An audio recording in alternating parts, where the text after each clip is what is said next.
দেখবো এবার মুখ ফেরানো ভাগ্যকে কে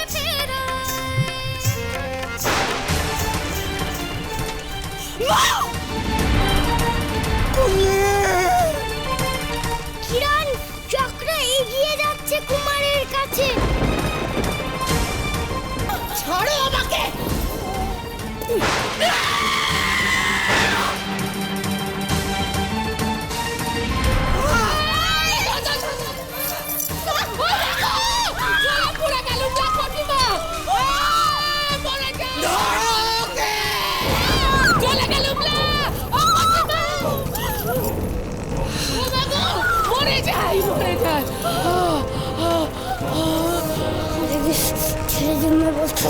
ছেড়ে দে, ছেড়ে দে বজ্জাত।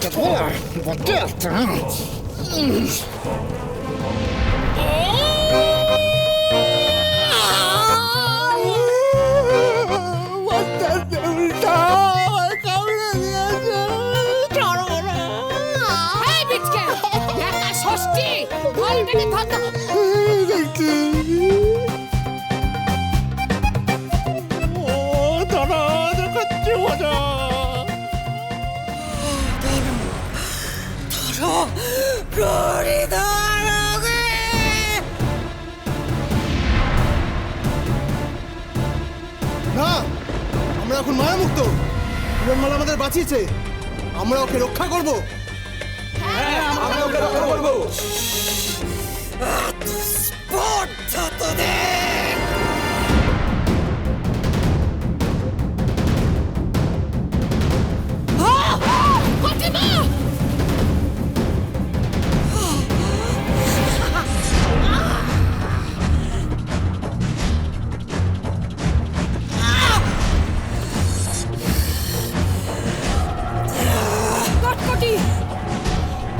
এবার তোমার মরণ ঘনিয়ে এসেছে। এবার তোমায় কে বাঁচাবে কটকটি?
যে ভাঙা কাচের ওপরে, যে গনগনের আগুনের ওপরে আমি নেচেছি কটকটি আমার স্বামীর প্রাণ রক্ষা করার জন্য, সেই ভাঙা কাচ আর আগুনের উত্তাপ পেরিয়ে আমি তোমার শেষ করতে আসছি।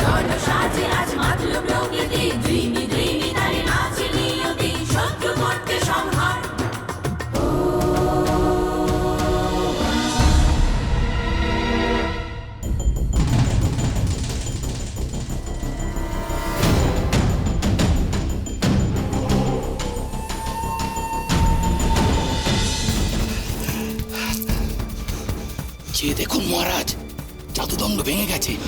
আপনার লক্ষ্মীরা এখন মায়ামুক্ত। ওদের আদেশ করুন কিরণমালাকে যেন ওরা সাহায্য করে, আর এই রাক্ষসীদের যেন শেষ করে দেয়। রক্ষীগণ, আমি তোমাদের রাজা মহারাজ ইন্দ্রভানু। আমি তোমাদের আদেশ করছি, এই রাক্ষসীদের শেষ করে দাও। কি হলো? ও কটিমা, দেখলা কি করছে? মরে যাই, মরে যাই।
ভবিষ্যৎবাণী হয়েছিল না, রাক্ষসদের ধ্বংস করার জন্যই ও জন্মেছিল।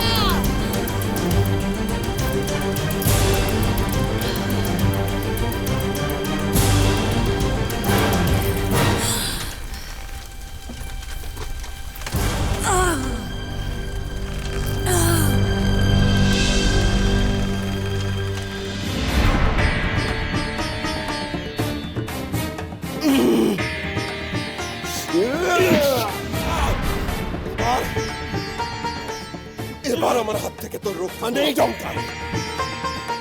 কিরণমালা, মারো কটকটিকে, শেষ করে দাও ওই রাক্ষসীকে। আমাদের জীবনের চরম শত্রুকে বিনাশ করো কিরণমালা। আমার স্ফটিক হাতে না পেলে আমি শক্তি ফিরে পাবো না। স্ফটিক আমার চাই।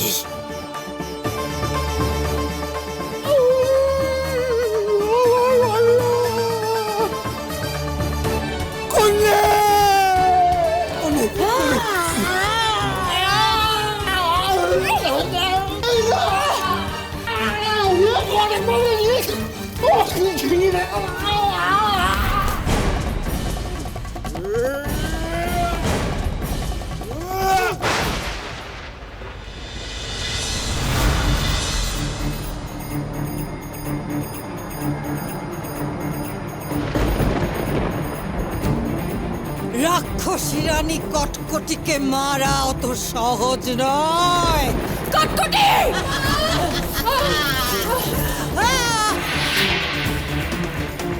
কটকটি, তুমি যেখানেই থাকো না কেন, আজ আমার হাত থেকে তোমার পরিত্রাণ নেই।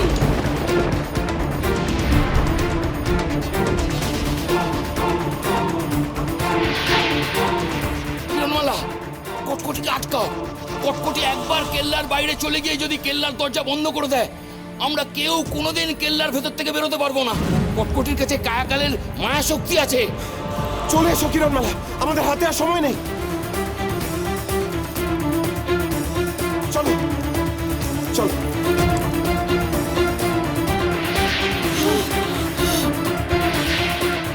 প্রতিমা, শিগগির উড়ন ঝুড়ি আনলা, এখান থেকে পালাই, না হলে মরণ নিশ্চিত।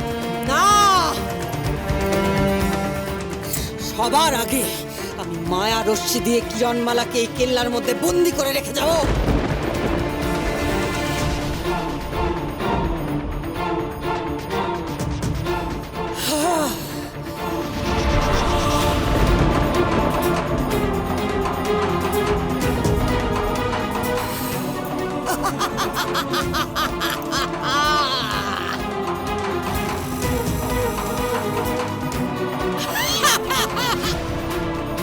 তাড়াতাড়ি এসো।